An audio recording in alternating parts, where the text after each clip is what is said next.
యేసుక్రీస్తు నామంలో బెతస్తా విడుదల పరిచర్య తరపున మీకు ప్రేమపూర్వకమైన వందనాలు. ఈ దినవాక్య ధ్యానము, మీ యందు నా సంతోషము ఉండవలెననియు మీ సంతోషము పరిపూర్ణము కావాలననియు ఈ సంగతులను మీతో చెప్పుచున్నాను. యోహాను రాసిన సువార్త 15వ అధ్యాయం 11వ వచనం.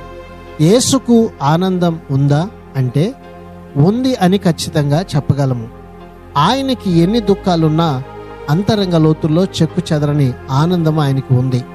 ఇప్పుడు ఆయన దుఃఖాలన్నీ తీరిపోయి ఆయన ఆనందం అనంతంగా పరిపూర్ణమైనది. న్యాయాన్ని ప్రేమించే వారే ఆయన అనంత ఆనందంలో ప్రవేశిస్తారు. నీతి న్యాయాలకు ఆనందానికి ఎవరూ తెంచలేని దృఢమైన సంబంధం ఉంది. ఆ దృఢమైన సంతోషమే మనలను పరిపూర్ణులుగా మార్చగలదు. ప్రార్థన.